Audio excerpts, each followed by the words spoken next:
자, 참여하신 여러분들을 환영합니다. 다 같이 손을 흔들어서 환영해 볼까요? 네, 반갑습니다. 네, 반갑습니다, 목사님. 네, 반갑습니다. 어제 훈련 받으시느라 수고가 많으셨는데요. 훈련에 대해서 몇 가지 안내사항을 말씀드리겠습니다. 목회자반 훈련은 온라인 줌으로 진행됩니다. 훈련 간사님께서 여러분들이 얼마나 훈련에 잘 참여하고 계시는지 실시간 출석 체크를 하고 있습니다. 훈련 마칠 때까지 줌 카메라를 끄지 마시고 훈련에 집중해 주시면 감사하겠습니다. 수료 기준에 대해서 말씀드립니다. 1시간 이상 비디오 줌 카메라를 끄거나 훈련에 참여하지 않으시면 수료할 수가 없습니다. 끝까지 자리를 잘 지켜주시기를 부탁드리겠습니다. 소그룹으로 순모임이 준비되어 있는데 훈련에 대한 여러 가지 궁금한 점이나 또 질문들은 담당 간사님께 문의해 주시면 감사하겠습니다. 저희 사역을 소개해 드리는데요. EDI에는 어린이 에디, 청년 에디, 청소년 에디 같은 다양한 세대의 전도 훈련 사역이 있습니다. 어제와 같이 오늘 아침 찬양은 에디 워십과 함께 합니다.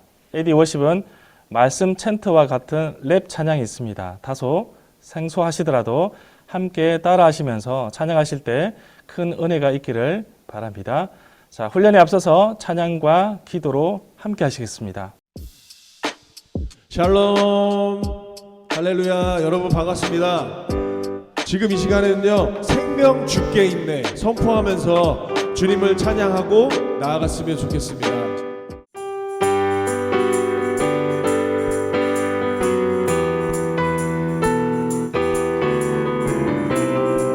사랑하신 주님을 찬양합니다.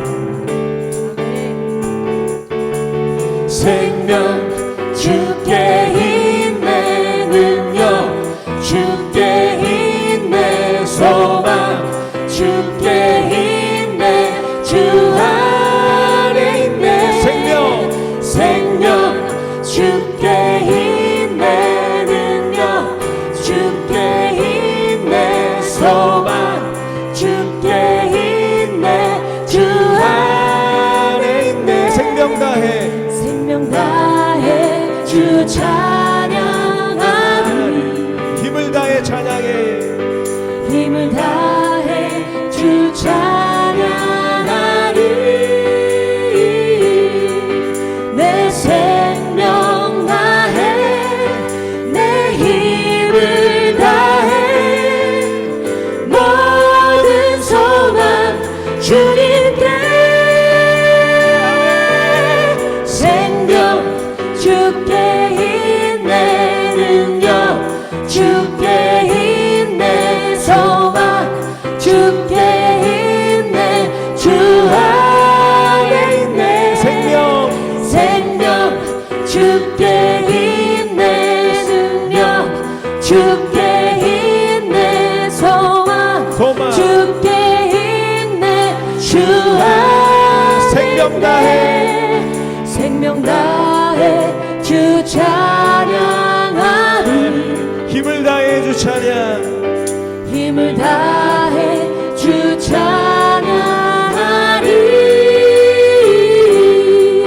내 생명 다해 내 힘을 다해 모든 소망 주님께. 주께 있네, 능력 주께 있네, 소망 주께 있네, 주 안에 있네. 생명 주께 있네, 능력 주께 있네, 소망 주께 있네, 주 안에 있네. 주 마지막으로 주 안에 있네. 주 안에 있네. 주께.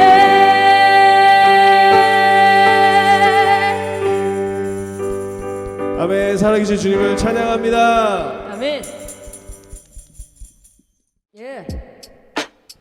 네, 여러분 지금 이 시간은요, 우리 다 같이 창세기 1장 5절 말씀, 창세기 1장 5절 말씀을 우리 말씀 챈트로 다 같이 배워보는 시간을 갖도록 하겠습니다. 자, 메스 PJ 같이 할 수 있죠?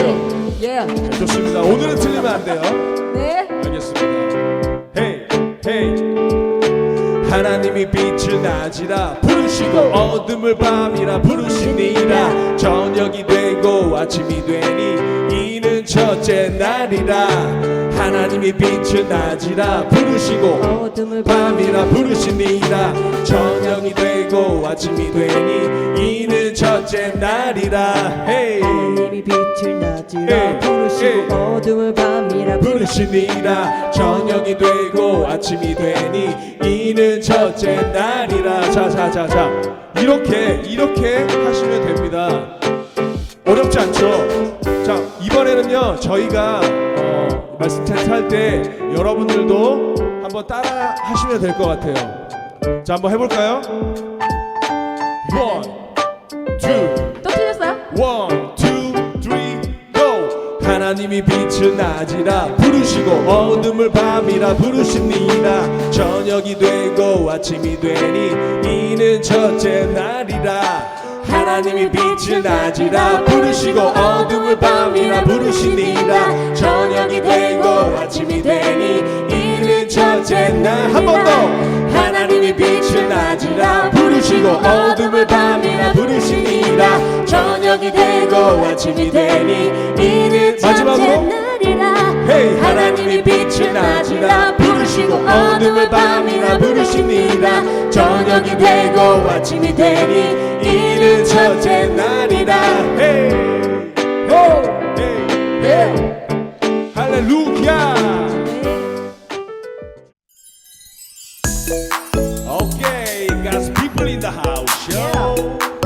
Eddie worship in the building. 태초에 하나님이 천지를 창조하셨네 말씀으로 세상 만드셨네 태초에 하나님이 천지를 창조하셨네 말씀으로 새롭게 하네 랄랄랄랄랄랄랄랄라 Hey! 온 세상 지으신 주 찬양 랄랄랄랄랄랄랄라 Hey!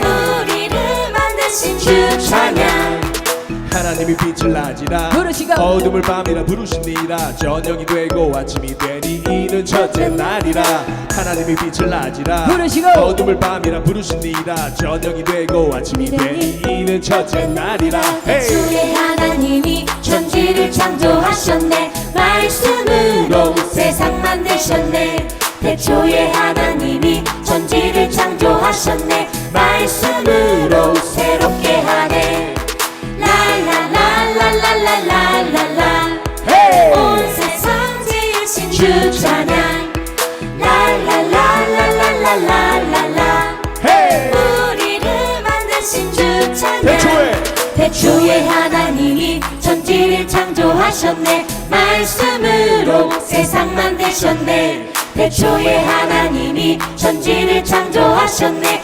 말씀으로 새롭게 하네 아멘. 아멘.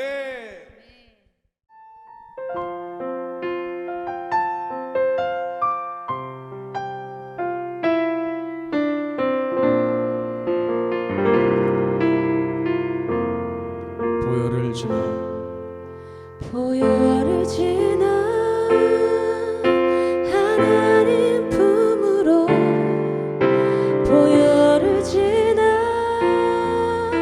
아버지 품으로 보혈을 지나 하나님 품으로 한 걸음씩 나가네 보혈을 지나 보혈을 지나 하나님 품으로 보혈을 지나 아버지 품으로 보혈을 지나 하나님 품으로 한 걸음씩 나가네 존귀한 주보 존귀한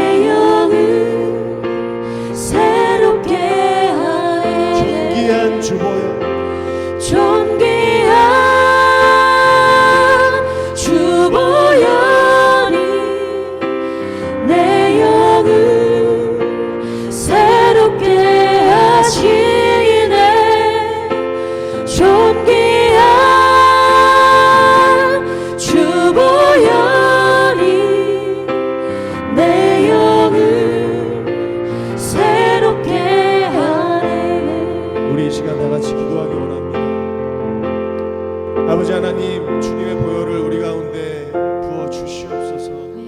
아버지 하나님, 주님의 보혈로 우리를 덮어 주시고 우리 가운데 기름 부어 주시옵소서. 아버지, 지금 이 시간에 우리가 아버지의 마음으로 나아가기 원합니다. 아버지, 그 마음으로 복음을 들고 나아가는 주님의 복음을 전하는 자들이 되기 원합니다. 우리 이 시간에 주여 크게 한번 부르고 기도로 나아갔으면 좋겠습니다. 다 같이 기도합니다. 주여! 이 시간 임하여 주시옵소서. 아버지, 이 시간 주님의 보혈을 붙잡고 나아갑니다. 아버지, 이 시간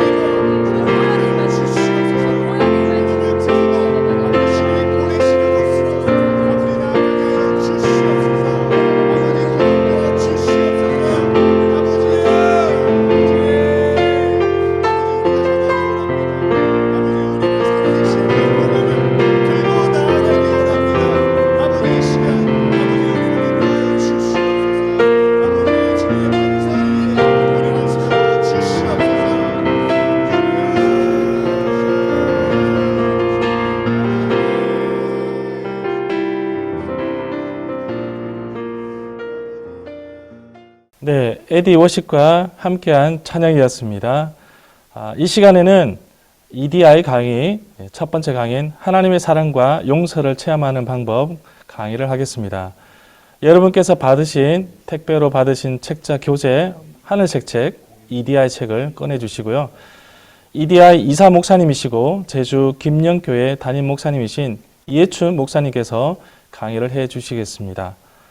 제주도에서 줌으로 접속하고 계시는데요. 큰 박수로 환영해 드리겠습니다. 이해춘 목사님 환영합니다. 안녕하세요. 반갑습니다. 예, 제주도에서 제주 복음화를 위해서 그리고 맡겨주신 교회를 섬기면서 전도의 열정을 불태우고 있는 이해춘 목사라고 합니다. 이렇게 줌을 통해서 같이 전도에 대한 사명감을 다시 한번 고취하고 또 은혜를 같이 나눌 수 있게 돼서 너무나 기쁘게 생각합니다.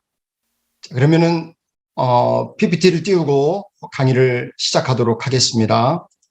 저하고 이 시간에 함께 은혜를 같이 나눌 강의의 제목은요, 하나님의 사랑과 용서를 체험하는 방법입니다. 이 강의의 목적은요, 매일의 삶에서 하나님의 사랑과 용서를 체험할 수 있도록 영혼의 호흡을 통해서 죄 고백하는 방법을 배우고 또 실천하는데 강의의 목적이 있습니다. 이 강의가 끝나게 되면 여러분들께서는 예수님이 누구시며 또 왜 세상에 오셨는지를 이해하게 되고 고린도전서 2장과 3장에 나오는 세 종류의 사람을 이해하고 그림으로 나타낼 수 있게 될 것입니다.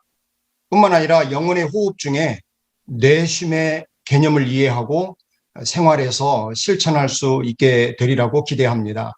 예수 그리스도를 인격적으로 만난다는 것은 인간이 할 수 있는 가장 위대한 경험입니다. 그렇다면 예수 그리스도가 누구인지를 알아봐야 되지 않겠습니까? 예수 그리스도는 역사의 분수령이 되셨습니다. 오늘자 조간신문 위에 쓰여져 있는 날짜가 역사 안에서의 그리스도의 영향력을 증거해 주고 있습니다. 그리스도는 역사를 AD와 BC로 나누는 기준이 되셨습니다. AD는 에노 도나미 약자인데요. 주님의 시대 안에서라고 하는 뜻이고 BC는 비포 크라이스트 약자인데 그리스도 이전을 뜻합니다. 그래서 역사는 그분의 이야기, 예수 그리스도의 생애에 관한 이야기라고 말할 수 있습니다. 그 예수님께서는 자기 자신을 하나님과 하나라고 하셨어요. 요한복음 10장 30절에서 33절 말씀을 같이 읽겠는데요. 모두가 함께 읽으면 또 듣는 분들이 어려울 수도 있기 때문에 저는 이씨입니다마는 우리나라 뭐 김이박 이렇게 얘기하지 않습니까? 김씨성을 가진 우리 목사님께서 저하고 같이 교독을 하겠습니다. 제가 먼저 말씀을 읽겠습니다. 교독하실 우리 김씨성을 가지신 목사님들께서는 음수고를 해주시고 같이 교독하겠습니다. 나와 아버지는 하나이니라 하신대 유대인들이 다시 돌을 들어 치려 하거늘 예수께서 대답하시되 내가 아버지로 말미암아 여러 가지 선한 일로 너희에게 보였거늘 그 중에 어떤 일로 나를 돌로 치려 하느냐. 유대인들이 대답하되 선한 일로 말미암아 우리가 너를 돌로 치려는 것이 아니라 신성 모독으로 인함이니 내가 사람이 되어 자칭 하나님이라 함이로라. 아멘. 유대인들이 예수님을 돌로 쳐 죽이려고 했던 이유는 예수님이 스스로 하나님과 하나라고 주장하므로 한낱 인간으로서 스스로 하나님이라고 주장하는 신성 모독죄를 저질렀다고 생각했기 때문입니다. 예수님은 자신이 하나님이라고 하셨는데 그렇다면 그는 미친 사람이거나 아니면 정신 이상자이거나 아니면 정말 하나님이거나 셋 중에 하나이지 않겠습니까? 만약 예수님이 정신 이상자나 미치광이였다면 유대인들은 그의 주장을 정신병자나 미치광이의 헛소리로 치부해버리고 그를 굳이 돌로 쳐 죽이려 하지 않았을 것입니다. 그런데 유대인들이 예수님을 돌로 치려고 했던 것은 예수님이 정말 하나님이었다는 사실을 반증해 주는 것이죠. 구약에서는 예수 그리스도께서 탄생하기 수백 년 전에 450회 이상 예수 그리스도의 탄생과 죽음과 부활에 대해서 예언을 했습니다. 이 예언의 대부분의 말씀들이 성취되었고요. 나중에는 나머지는 성취되고 있는 중이고 반드시 다 성취될 것입니다. 역사 속에 이 같은 예언의 성취는 예수 그리스도가 역사의 주관자이신 하나님의 아들이라는 또 다른 증거입니다. 예수님께서는 죽음에서 살아나셨는데요. 이번에는 우리 이시성을 가지신 목사님들께서 같이 저랑 같이 함께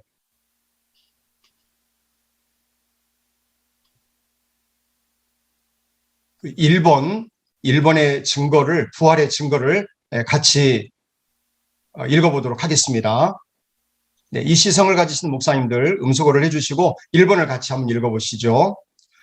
교회가 설립되어 오늘까지 존재하고 있으며 주일에 예배를 드리고 성례전을 거행하고 있다는 역사적인 증거가 바로 부활의 증거라고 할 수 있습니다. 예수님께서 죽음에서 다시 살아나셨다는 두 번째 증거는요, 예수님의 무덤이 비어 있다는 것입니다. 이것은 고고학적으로도 증명이 된 사실입니다. 세 번째는 예수님이 체포될 때 도망쳐 숨었던 제자들이 예수님의 부활 후에는 기꺼이 예수님을 위해 목숨을 바치는 부활의 증인이 되었다는 것을 보게 되면 예수님께서 부활하셨다는 것을 확실하게 알 수가 있습니다. 초대교회 최고의 핍박자 사울이 기독교 최고의 선교사와 신학자 또 목회자 바울로 변화되어서 예수님이 살았을 때 예수님을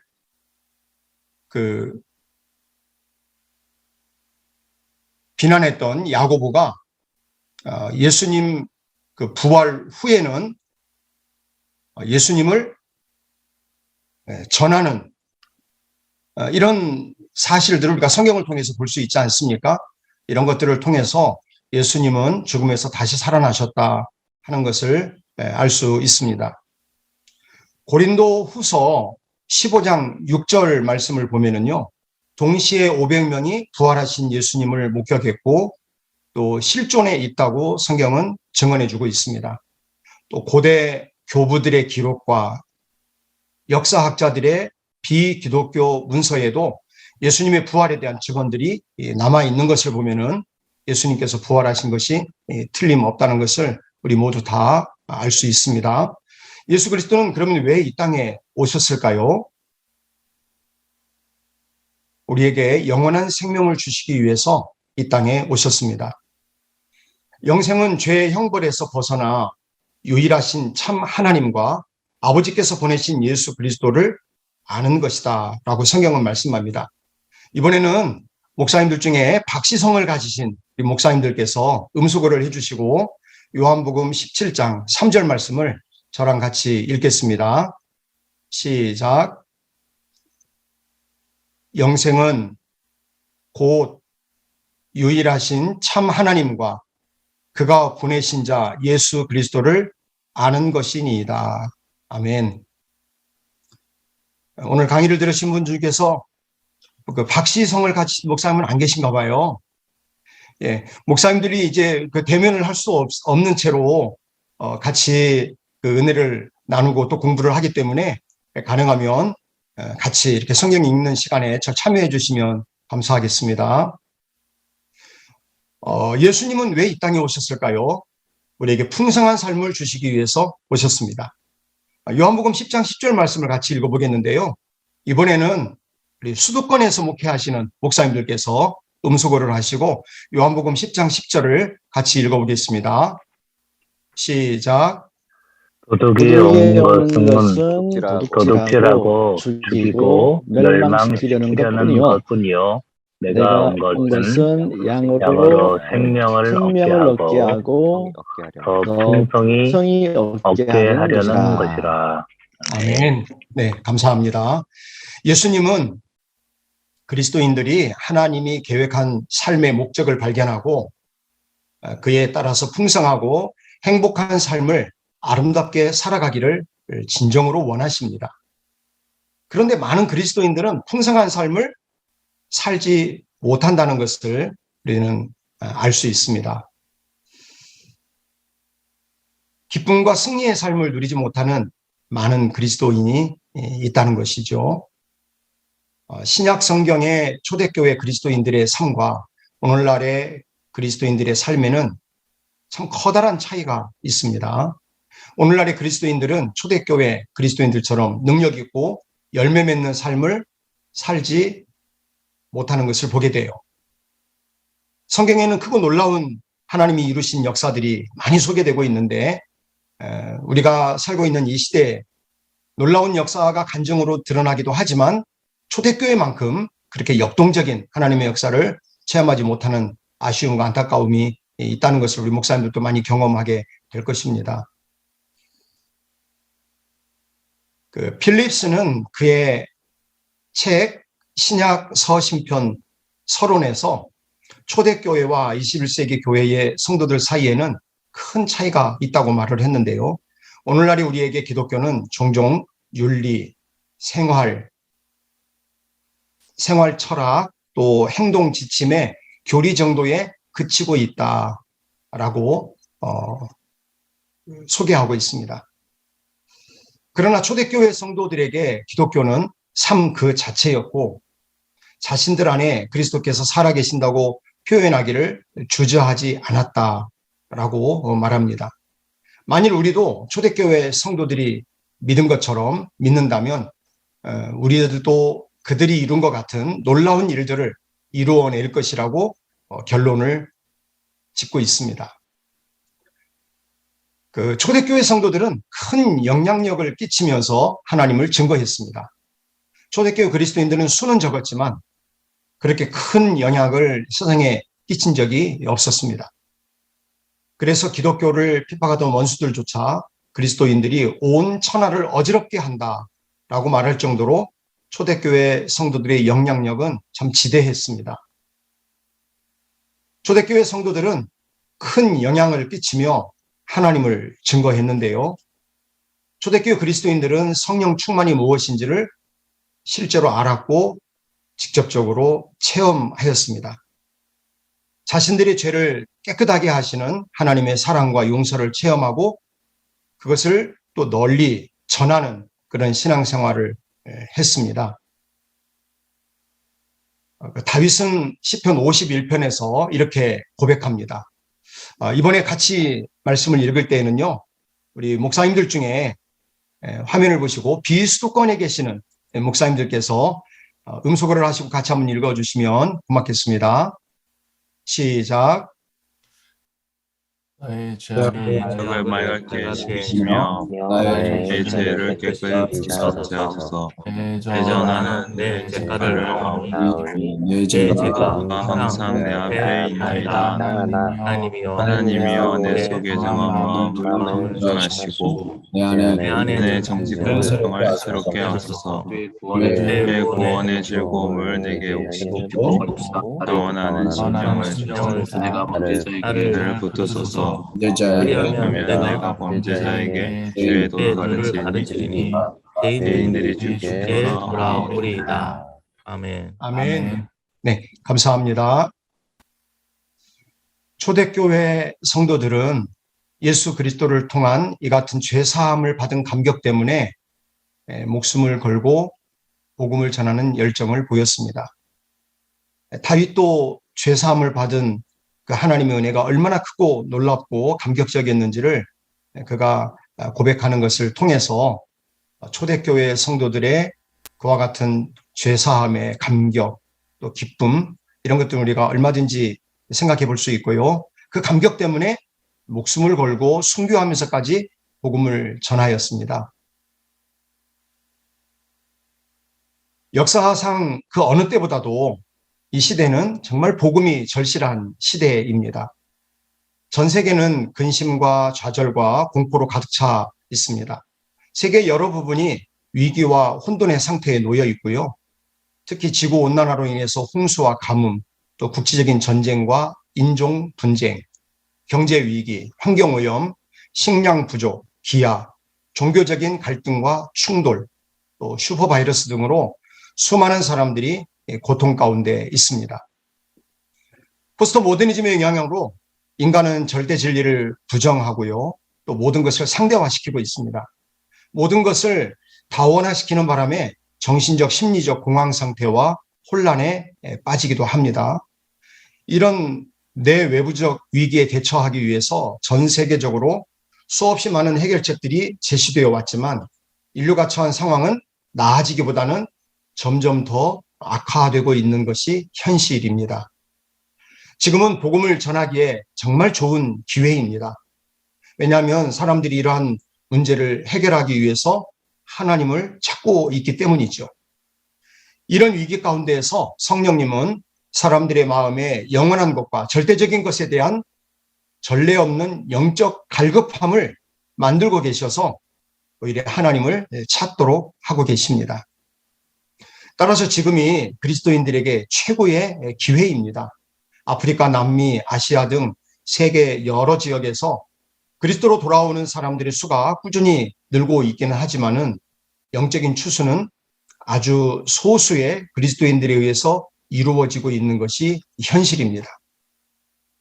많은 그리스도인들은 이와 같은 때에 오히려 문제가 되고 있습니다. 담대하게 복음을 전해야 될 텐데 그리스도인들조차도 같이 불안해하고 좌절하고 낙심하고 또 갈등의 소용돌이 속에 있는 것을 보게 되죠. 그리스도인들은 사람들이 예수 그리스도를 믿고 싶어 할 정도로 영향력이 있는 삶을 살아야 될 텐데 그런 삶을 살지 못하는 그런 안타까운 현실을 보게 됩니다.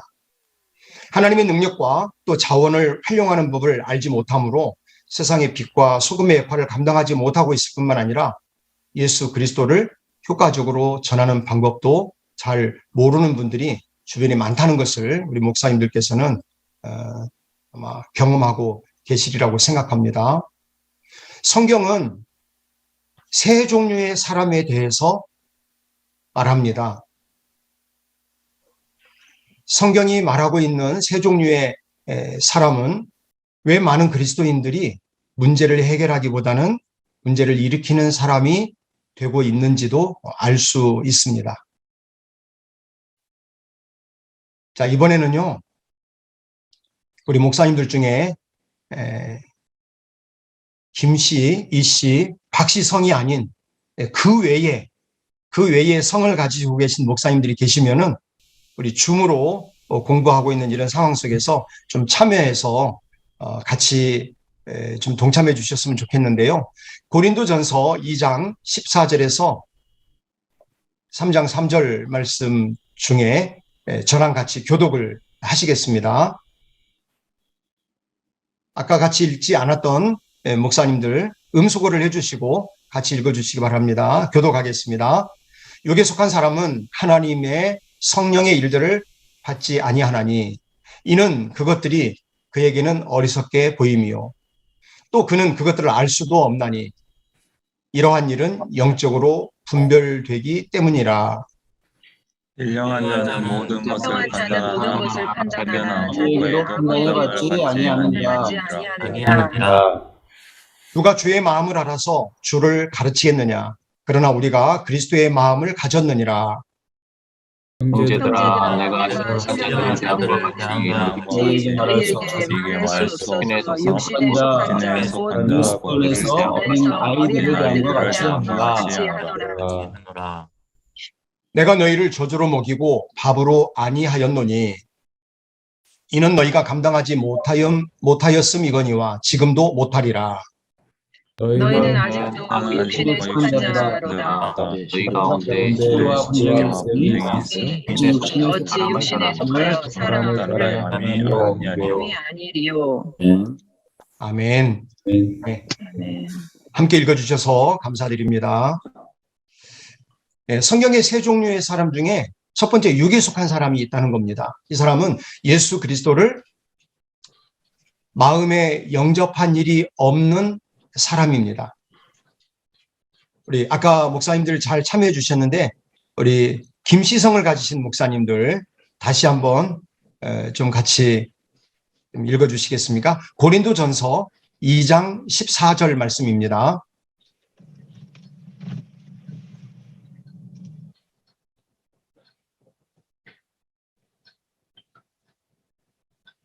네, 김시성을 가지신 목사님들 같이 고린도전서 2장 14절 같이 좀 읽어주시겠어요? 음소거 해주시고요. 시작. 육에 속한 사람은 사람은 하나님의 성령의 일들을 받지 아니하나니 이는 그것들이 그에게는 어리석게 보이며 또 그는 그것들을 알 수도 없나니 그러한 일은 영적으로 분별되기 때문이라. 아멘. 네, 감사합니다. 옆에 그림을 보십시오. 우리 인생의 왕자에 내가 주인이 되어 있습니다. 그리고 그리스도는 내 인생 밖에 계시죠. 이것이 육에 속한 사람의 모습입니다. 육에 속한 사람은 모든 일을 자신의 힘과 노력에만 의지를 합니다. 육에 속한 사람은 죄 때문에 하나님과 영적으로도 분리되어 있습니다. 그래서 영적인 죽음의 상태다 이렇게 말합니다. 두 번째는 신령한 사람입니다.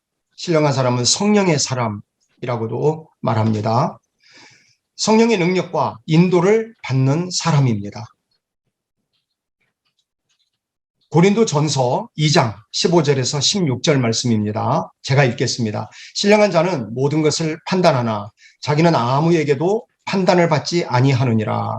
누가 주의 마음을 알아서 주를 가르치겠느냐? 그러나 우리가 그리스도의 마음을 가졌느니라. 네, 신령한 사람, 내 인생의 왕자에서 내가 내려와 있습니다. 그리고 나의 인생의 왕자의 자리에 그리스도를 왕으로 모시고 살아갑니다. 신령한 사람은 하나님과 생생한 교제 가운데 살아가고요. 하나님의 무한하신 사랑과 능력을 계속해서 공급받으면서 살아갑니다. 내 힘으로 사는 것이 아니라 하나님의 능력, 하나님이 주시는 소망과 하나님이 주시는 지혜와 믿음으로써 살아가는 것이죠. 두 번째는 예수 그리스도께서 신령한 사람 안에서 그를 사용하시기 때문에 신령한 사람은 성령의 열매를 맺으면서 사역을 하고 살게 되고요. 예수 그리스도를 다른 사람에게 전함으로 하나님을 영화롭게 합니다. 세 번째, 육에 속한 그리스도인이 있습니다. 세상적인 그리스도인이라고 말을 할 수 있는데요. 자기 힘으로 살아가는 그리스도인입니다. 고린도전서 3장 1절에서 3절 말씀입니다. 제가 읽겠습니다. 형제들아, 내가 신령한 자들을 대함과 같이 너희에게 말할 수 없어서 육신에 속한 자, 곧 그리스도 안에서 어린 아이들을 대함과 같이 하노라. 내가 너희를 저주로 먹이고 밥으로 아니하였노니 이는 너희가 감당하지 못하였음이거니와 지금도 못하리라. 너희는 아직도 육신에 속한 자로다. 너희 가운데 시기와 분쟁이 있으니 어찌 육신에 속하여 사람을 따라 행함이 아니리요. 옆에 그림을 보십시오. 내 인생의 왕자에 내가 왕이 되어서 주인이 되어서 앉아 있습니다. 그리스도를 믿기는 하지만 그리스도는 내 인생의 주인이 아니라 내 인생의 모든 것들을 지배하고 다스리지 못하는 그런 상태로 있는 이런 모습이 바로 육신에 속한 그리스도인이라고 할 수 있습니다. 육신에 속한 그리스도인은 자신이 인생의 주인이기 때문에 늘 패배하고 좌절하며 열매를 맺지 못합니다. 성령의 인도하심을 받을 수도 없습니다. 예수님을 믿기는 하지만 죄의 노예가 되어서 살아가고 있죠. 그래서 갈등도 많고 절망도 많이 하고 실망도 많이 하고 또 그리스도 다스림을 받지 못하기 때문에 혼란스럽고 복잡한 그런 인생으로 살아가는 것을 보게 됩니다. 네 번째는요, 안타깝게도 육신에 속한 그리스도인들은 자신이 세상적인 그리스도인이라는 사실조차도 깨닫지 못한다는 것입니다. 하나님은 세상적인 그리스도인들을 위해서 해결책을 마련해 주셨습니다. 세상적인 그리스도인은 믿음으로 성령님을 통해서 자아 중심의 삶에서 벗어나서 죄를 이길 수 있는 삶을 살 수가 있습니다. 믿음은 신뢰를 뜻하며 신뢰는 믿을 수 있는 대상이 있어야 합니다.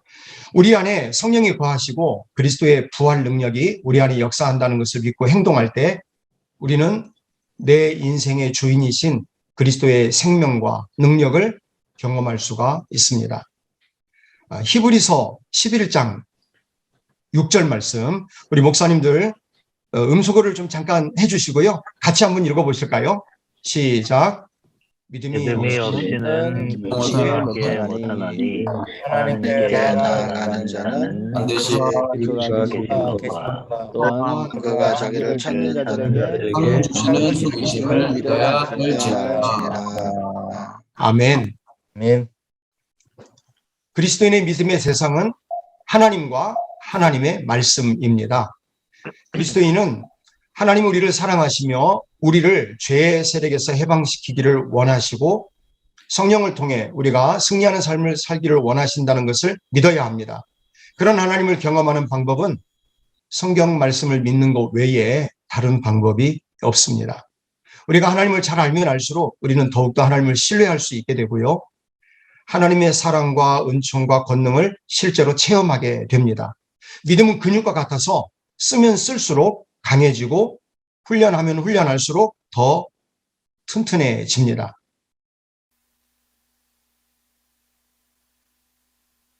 안타깝게도 그리스도인들이 하나님이 존재하지 않으시고 그들을 도와주시지도 않는 것처럼 실존적 무신론자로 살아가고 있다는 것입니다. 세상적인 그리스도인은 영혼의 호흡을 함으로써 성령 충만한 그리스도인이 될 수가 있습니다. 영혼의 호흡이란 숨을 내쉬듯이 죄를 고백하고 숨을 들이마시듯이 성령 충만을 받는 것을 말합니다. 요한일서 1장 9절 말씀, 우리 목사님들 잠깐 음소거를 해주시고 같이 한번 읽겠습니다. 시작. 만일 우리가 이 죄를 자백하면 그는 보시고로자 우리를 사하시며 우리를 모든 불의에서 깨끗하게 하게 하실 것이요. 아멘. 죄 고백에는 세 가지 요소가 있는데요. 첫 번째는 동의입니다. 우리 죄는 잘못된 것이며 하나님께서 이것을 슬퍼하신다는 사실에 동의하는 것입니다. 두 번째는 감사인데요. 우리의 과거, 현재, 미래의 모든 죄가 그리스도의 십자가 보혈로 용서되었음을 믿고 감사하는 것입니다. 세 번째는 회개인데요. 성령의 능력을 힘입어 죄에 대한 우리의 태도와 또 행동을 바꾸는 것, 이것이 회개입니다. 영혼의 호흡의 첫 번째, 내쉼인데요. 약속의 말씀을 따라서 죄를 고백하는 것입니다. 요한일서 1장 9절 말씀을 근거로 해서입니다. 조금 전 우리가 같이 살펴보았듯이 동의, 감사, 회개, 이것이 내숨의 세 가지의 요소입니다. 여러분, 우리의 그 영혼의 호흡으로서 하나님의 약속의 말씀을 근거로 해서 죄를 고백하는 거, 나는 죄인이고 하나님은 죄를 슬퍼하신다는 것에 여러분 동의하십니까? 그리고 예수 그리스도를 통해서 죄사함을 해결받을 수 있다는 것을 감사하십니까? 그리고 돌이켜서 회개하는 것, 이것이 이제 내쉼을 통해서 영혼에 호흡하는 첫 번째 방법인데요. 제가 첫 글자를 따서 생각해 보니까 동감해 이렇게 되더라고요. 동감해. 목사님들 동감하십니까? 영혼의 호흡 두 번째인데요. 들이쉼입니다. 숨은 내쉼이 있으면 들이쉼이 있지 않습니까? 믿음으로 성령 충만함을 받는 것이죠. 이것이 영혼의 호흡입니다. 내쉴 때에는 동감해, 들이쉴 때에는 믿음으로 성령 충만을 받는 것. 성령 충만에 대한 것은 다음 강의에서 아마 자세하게 다루게 될 것입니다. 영혼의 호흡을 함으로써 성령 충만한 그리스도인이 될 수가 있습니다. 첫 번째 그림 기억나시죠? 내 인생의 왕자의 자리에 그리스도는 내려와 있고 내가 그 왕자의 자리에 앉아 있는 삶. 그러나 영혼의 호흡을 통해서 죄를 고백하는 감사해. 그리고 들이쉬는 숨을 통해서 믿음으로 성령 충만함을 받는 이런 삶을 통하여 영혼의 호흡을 하게 될 때 우리의 삶은 바뀌게 되죠. 하나님의 사랑과 용서를 체험하면서 성령 충만함으로, 말씀 충만함으로 그리스도께서 내 인생의 왕자에서 왕이 되셔서 주인이 되셔서 나를 다스리시는 그런 삶으로 바뀌게 됩니다. 그러니 우리는 영혼의 호흡이 정말 중요하죠. 우리 목사님들 새벽에도 또 성도들 앞에서 또 설교하시고 가르치시고 하실 때에 이 영혼의 호흡 너무너무 중요하고 영혼의 호흡으로 우리들이 목회해야 되리라고 생각합니다. 왜 우리는 죄를 고백해야 하는가? 우리가 용서를 받는 근거는 예수 그리스도가 우리의 죄를 대신하여 십자가에 죽으셨다는 사실 때문입니다. 히브리서 10장 10절 말씀을 보면요. 이 뜻을 따라 예수 그리스도의 몸을 단번에 들이심으로 말미암아 우리가 거룩함을 얻었노라. 히브리서 10장 14절 말씀 우리 목사님들도 은소거에서 같이 한번 읽어보시겠습니까? 시작. 그가 거룩하게 된 자들을 단번에 씻어 영원히 온전하게 하시니라. 아멘. 이 말씀의 근거에서 우리가 죄사함을 받게 되었죠. 그리스도가 이미 십자가에서 이루신 것 외에 우리가 더 이상 할 수 있는 것은 아무것도 없습니다. 우리가 할 일은 예수님의 십자가 대속의 죽음을 나의 것으로 받아들이고 하나님의 죄 용서와 깨끗하게 하심을 성경 말씀을 근거로 해서 믿는 것입니다. 이렇게 할 때 우리의 모든 과거, 현재, 미래의 죄는 용서받습니다. 예수 그리스도께서는 우리의 모든 죄를 단번에 용서해 주셨습니다. 그러므로 고백을 한다고 해서 더 많이 용서받는 것은 아닙니다. 그러나 죄 고백은 우리를 향한 하나님의 사랑에 대한 반응하는 것이며 믿음의 표현이기 때문에 순종의 행위로서 나아가야 하는 겁니다. 죄 고백은 하나님께서 예수 그리스도의 죽음을 통해 이미 우리의 모든 죄를 용서해 주신 것을 실제로 체험하게 해줍니다. 죄 고백을 통해서 우리는 하나님과 계속 교제할 수 있습니다. 만일 죄를 고백하기를 거절하면 우리는 육신에 속하게 되기 때문에 하나님의 빛 가운데 살아가는 대신 어둠 속에 헤매이게 될 것입니다. 우리 목사님들 같이 음소거를 해서 성경 말씀을 같이 한번 읽어보겠습니다. 요한일서 1장 7절 말씀입니다. 시작. 그가 빛 가운데 현재 계신 계신 것 것이 같아도 우리도 빛 가운데 내가 서로 서로 사귀며 그를 그를 예수의 예수의 우리를 모든 죄에서 깨끗하게 하시고 하실 것이요. 아멘. 네, 아멘. 감사합니다. 죄를 고백하지 않으면 우리는 하나님의 빛 대신 다시 죄와 육신의 어둠 속에 살게 되고 첫사랑을 상실한 에베소 교회처럼 다시 세상적인 그리스도인이 될 수밖에 없다는 것입니다. 우리가 살인이나 도둑질, 사기, 불법적인 성관계 같은 범법 행위로서의 죄를 저지르지 않았을지는 모르지만 그러나 미움, 시기, 질투, 원망, 불평, 분노 같은 이런 은밀한 죄는 우리가 많이 지으면서 살지 않습니까?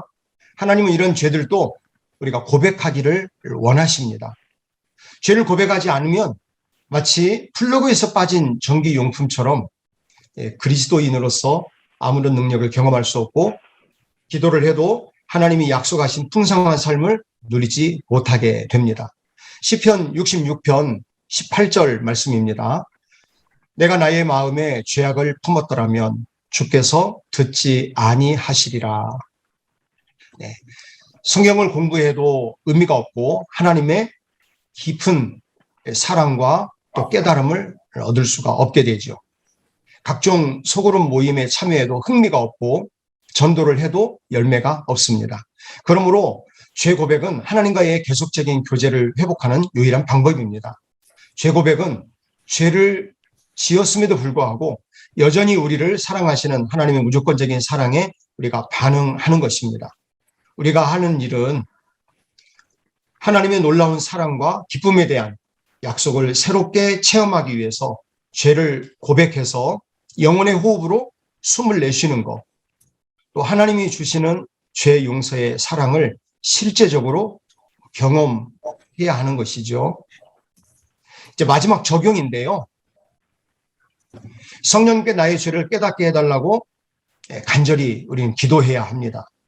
우리의 죄가 해결되기 전까지는 하나님이 예비 두신 풍성하고 복된 삶을 경험할 수 없으며 하나님께 쓰임 받을 수도 없습니다.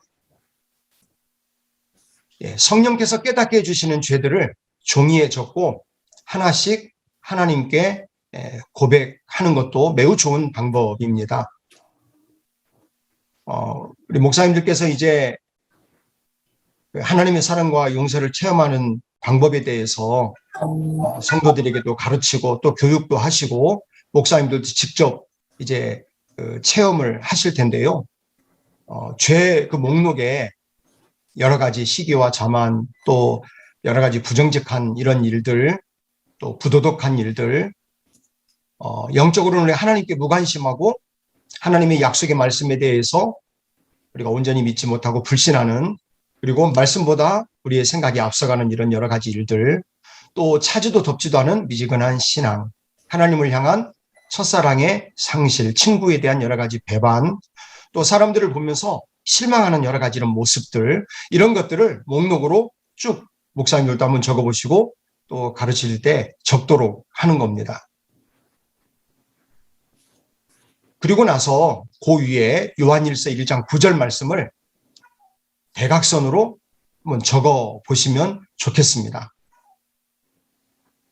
그리고 나서 모든 죄를 용서해 주신 하나님 앞에 감사하면서 이 죄 목록을 찢는 거죠. 우리 성도님들에게도 이와 같이 한번 실습해 보면 또 새롭게 감동을 주시고 은혜를 주시고 죄사함에 대한 이런 실질적인 체험들을 같이 풍성하게 나눌 수 있으리라고 생각합니다. 혹시라도 이제 금전적이거나 물리적인 어떤 이런 것에 대한 그 손실을 끼친 적이 있었다면 평양 장대현 교회에서 부흥이 시작될 때, 부흥의 불길이 타오르게 될 때 상인들이 저울을 속이거나 선교사님들이 백인으로서의 우월감 같은 것을 가졌던 것을 내어놓고 회개할 때 실천하고 이것을 실질적으로 하나님 앞에 나아갈 때 놀라운 부흥의 불길이 타오르지 않았습니까? 이론이 아니라 지식이 아니라 실질적으로 생각나는 것들을 실천에 옮기면서 회개에 합당한 열매를 맺는 것을 한번 실천해 보시는 거 매우 중요한 우리의 적용이라고 생각을 합니다. 하나님께서는 목사님들이 또 목사님들이 지도하고 가르치는 성도님들이 고백한 죄를 완전히 용서하셨다는 사실을 우리는 확신하고 이것을 믿음으로 받아들여야 됩니다. 성령께서 깨닫게 해주신 죄를 고백했는데도 죄의식이 남아있다면 그것은 하나님이 주신 것이 아니라 사탄이 준 것이라고 우리가 규정하고 디모데전서 1장 7절 말씀과 같이 두려워하는 마음 하나님 주신 것이 아닌데 두려움에 사로잡혀 있거나 낙심하거나 절망한다면 예수 그리스도의 이름으로 물리치고 선포해서 내쫓아야 되리라고 생각합니다. 그러면 반드시 성령께서 그러한 기쁨과 또 확신과 평강의 그런 은혜를 우리에게 주십니다. 시편 103편 12절 말씀입니다. 동이 서에서 먼 것 같이 우리의 죄가를 우리에게서 멀리 옮기셨으며. 네, 이사야 43장 25절 말씀인데요. 우리 목사님들도 같이 한번 읽어보시겠어요? 이제 마지막 부분입니다. 음소거를 해주시고 같이 한 목소리를 읽겠습니다. 시작. 나는 나를 위하여 내 허물을 말하자니 내 죄를 기억하지 아니하리라. 아멘. 세 번역으로 번역된 말씀을 우리 같이 한번 읽어보시겠습니다. 나는 내 죄를 용서하는 하나님이다. 내가 너를 용서한 것은 너 때문이 아니다. 내 거룩한 이름을 아예 거룩한 이름을 쓰지 않으려고 하는 것이 하나가 더 이상 내가 더 이상 너의 죄를 너의 기억하지 죄를 않겠다. 기억하지 않겠다. 아멘.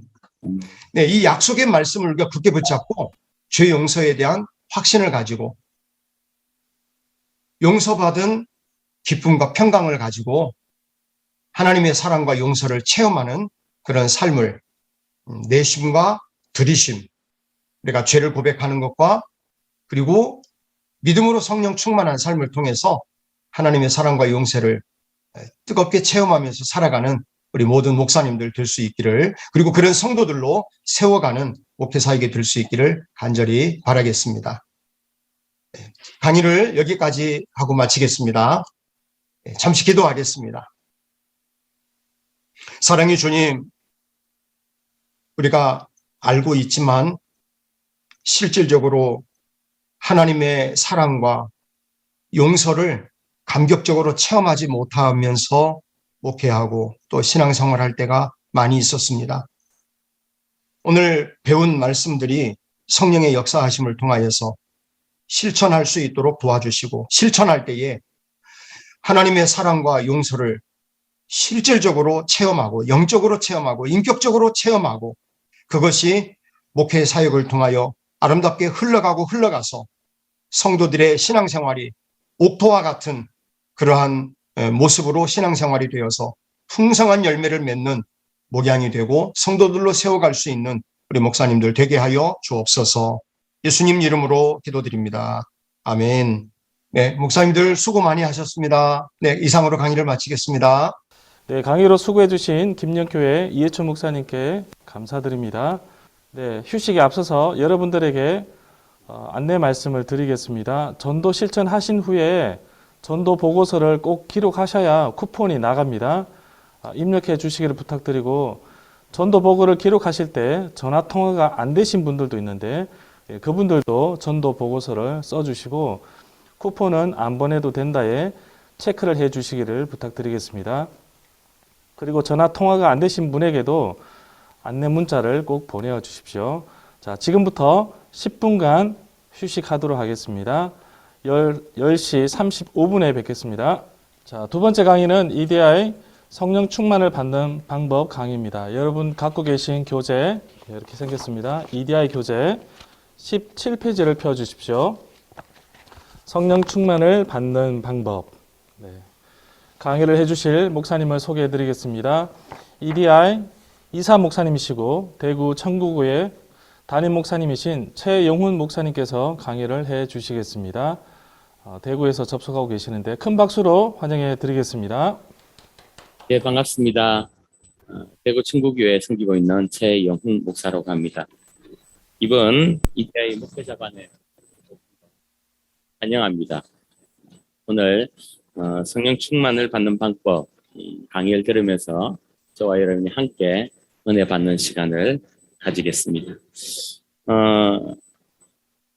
제가 이제 이 강의하기 전에 이 이디야에서 하는 이 사형리, 이 덕포가 필요한 이유가 무엇인지 잠깐 강의 전에 이런 말씀을 나누고 시작을 하고자 합니다.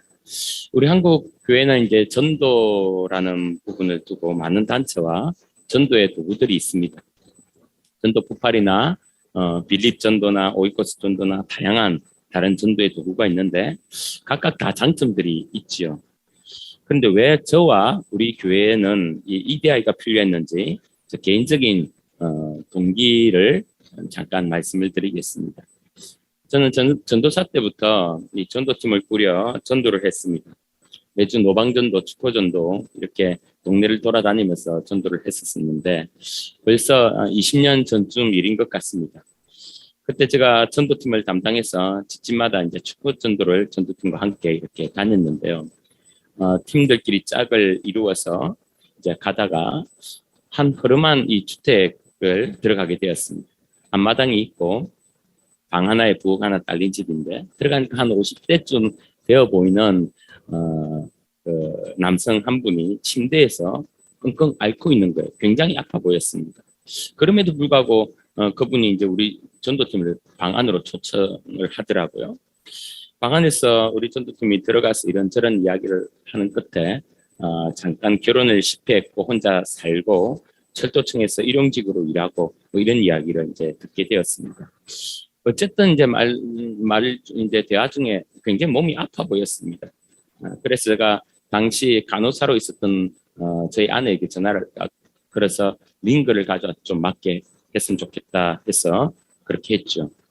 당장 복음은 전하고 싶었지만 첫 만남이고 몸이 많이 아픈 상태라 링거를 맞는 것이 좀 더 낫겠다 싶어서 그렇게 하고 왔는데 그러고 나서 이제 이틀 후에 다시 만나기로 약속을 철떡같이 했습니다.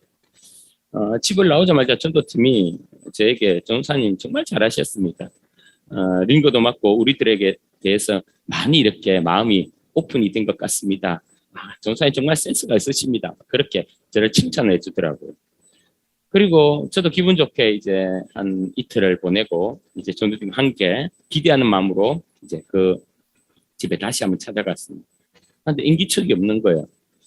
계속 크게 불러도 인기척이 없어서 보니까 문이 조금 열려 있어요. 그래서 문을 살짝 열고 들어갔더니 사람이 전혀 없고 집은 엉망이 되어 있고 그래서 이상하다 싶어서 집 앞마당으로 나왔는데 그 앞마당 잡초 사이에 뭔가 보이는 거예요. 보니까 그 분이 남성분이 죽어 있는 것입니다. 옷을 다 벗은 채로 죽어 있는데 제가 만져보니까 이미 딱딱해서 굳어져 있었어요. 전도팀이 다 놀랬죠. 사람 죽는 것을 본다는 것이 뭐 아마 또 처음일 것이고 끔찍한 일 아니겠습니까? 모두 다 처음에 놀랬습니다.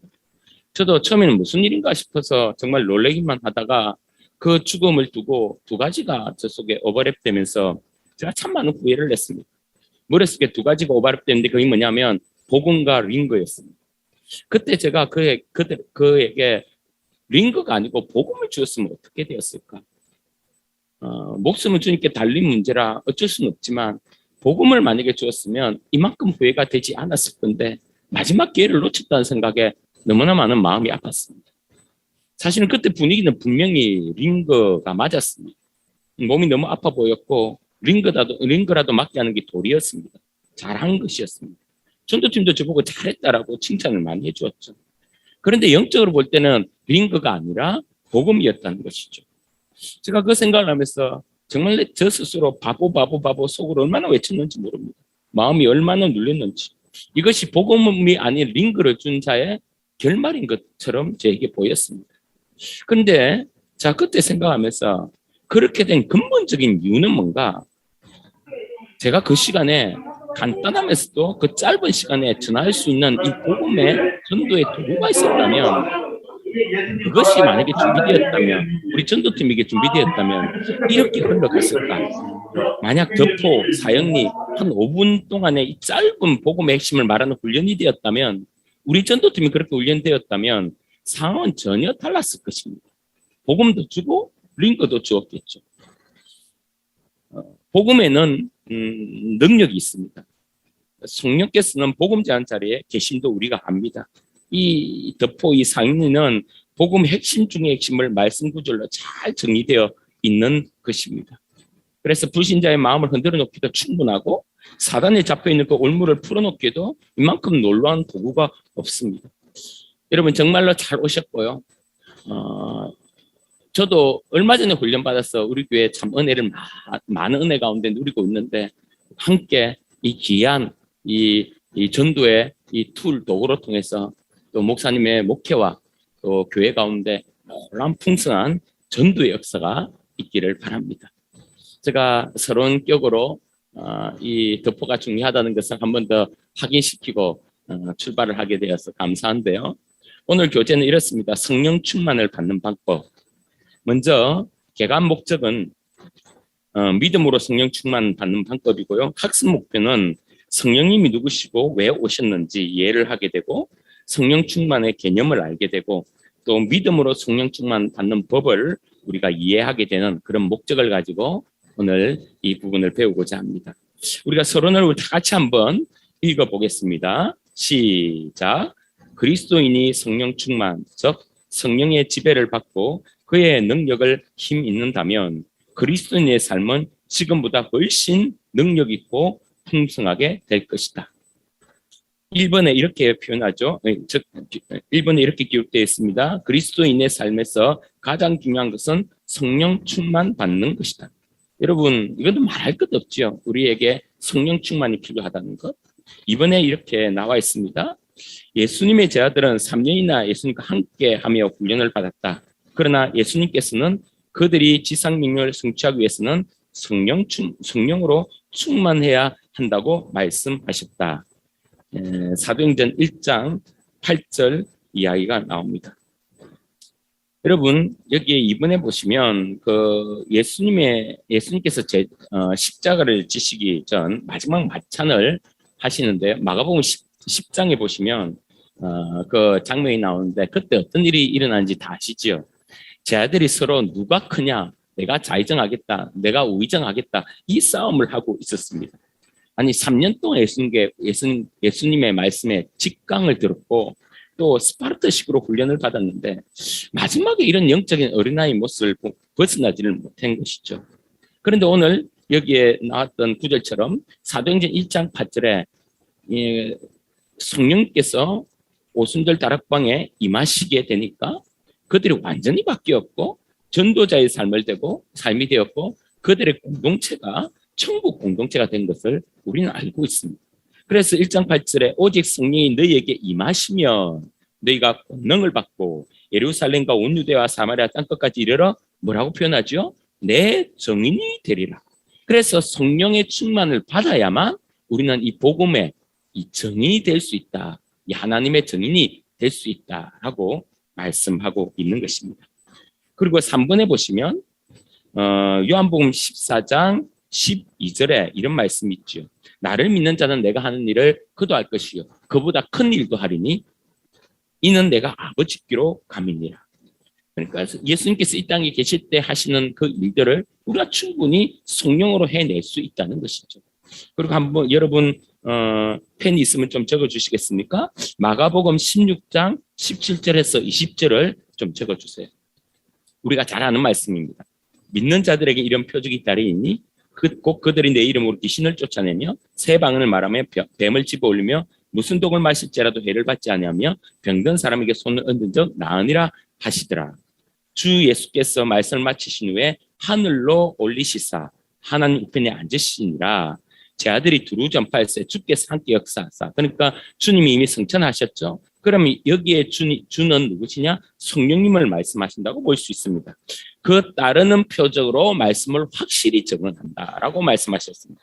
그러니까 성령께서 함께 하실 때 우리가 전도자의 삶을 살 때 그 따르는 표적으로 성경이 말하는 모든 것들이 증명된다라는 것이죠. 그래서 우리에게는 성령 충만이 꼭 필요하다는 것입니다. 그렇게 보시면서 우리 1번으로 넘어가겠습니다. 1장으로 넘어가 볼게요. 뭐라고 표현하죠? 성령님은 누구신가? 1번에 성령님은 하나님이시다 라고 말씀하고 있고요. 2번에는 성령님은 비인격적인 존재가 아니라 지정의리를 가진 인격체시다 라고 말씀하고 있는 것입니다. 그러니까 한마디로 성령님은 어떤 능력이나 에너지가 아니라 인격체라고 말씀하고 있는 것이죠. 그래서 1번에 보시면 사도행전 5장 이 3절 4절 내용은 저와 이름 잘 아는 아나니와 삽비라 이야기입니다. 이 아나니와 삽비라가 성령님이 임하고 나서 그 공동체 그 교회가 굉장히 달라지고 분위기가 굉장히 좋았습니다. 그래서 서로 내 것이라고 주장하지 않고 자기 것을 다 내어놓아서 통용을 하는 이 천국의 모습을 아나니와 삽비라도 본 것이죠. 그래서 그들이 자기의 땅을 팔아서 다 바치겠다고 베드로에게 약속을 했음에도 불구하고 나중에는 그것이 좀 아까워서 일부를 떼고 드리게 됩니다. 객관적으로는 땅을 팔아 이렇게 들었다는 그 헌금을 본다면 이거 굉장히 큰 이 헌금이고 굉장히 대단하다고 박수 쳐줄 수 있겠지만 하나님은 성령님께서는 그 중심과 그 마음을 보시기 때문에 그의 잘못된 중심과 마음, 이 거짓된 것을 보고 그의 생명을 가져가게 된 것이죠. 똑같은 말씀이 고린도전서 2장 11절과 에베소 4장 3절에 30절에 있습니다. 에베소 4장 30절에는 성령을 근심하게 하지 말라. 한마디로 인격체라는 것이죠. 그래서 인격체시니까 어떤 마음으로 우리가 신앙생활을 하고 어떤 동기로 우리가 전도를 하고 이것이 얼마나 중요하는지 주님께서는 성령께서는 그것을 확인하시고 체크하신다는 것이죠. 우리 집 막내가 중학교 지금 1학년인데요. 지금 집에서 홈스쿨을 하고 있습니다. 그래서 중학교 1학년인데 홈스쿨을 하면서 이제 중학교 검정고시를 쳐서 이제 합격을 했어요. 그리고 이제 고등학교 검정고시 또 칠 때까지는 시간이 꽤 남아서 나름 다양한 학원도 다니고 이런저런 이제 경험도 하고 그렇게 지내고 있습니다. 좀 뭐 평소에 성경 말씀은 쭉 외우고 있었지만 이제 그 기간이 좀 여유가 있어서 아내가 이제 본격적으로 우리 막내에게 요한복음 이제 좀 다 외우자 이렇게 한 거예요. 제가 옆에서 보니까 아내가 요한복음을 다 외우게 하겠다라고 이야기한 거 보니까 이거 좀 힘들어지겠다 이제 생각이 드는 거예요, 막내에게. 그래 막내에게 이제 요한복음을 다 외우자 이렇게 이야기하니까 이 아이가 깜짝 놀라는 거예요. 하루 한 절 외우고 또 한 절 외우고 이거는 뭐 할 수 있을 것 같은데 이거를 다 외운다? 이게 한 절 한 절을 외우는 게 아니잖아요. 그러면 1장 외우면 예를 들어서 또 2장으로 가고 3장으로 가는데 만약에 1장 외우면 다 외워야 되죠. 3장 외우면 1장 외우고 2장 외우고 3장 외우고 이렇게 막 한 절씩 계속 한 장씩 쌓여 가잖아요. 그러니까 쉽지 않거든요. 그래서 엄마에게 이 아이가 엄마 이런 법이 어디 있어? 이건 아니잖아요. 그렇게 이야기하니까 야 너 검정고시 다 치면 제대로 말씀 암송하기로 했잖아.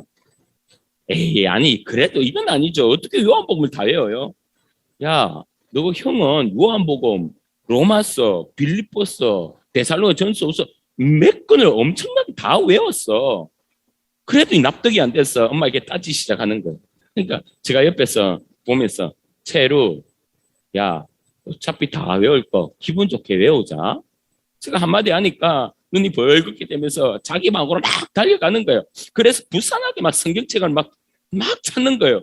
그래도 잠깐 있더니 그 방에서 울먹거리면서 큰 소리로 예이씨 요한복음 21장이나 되잖아.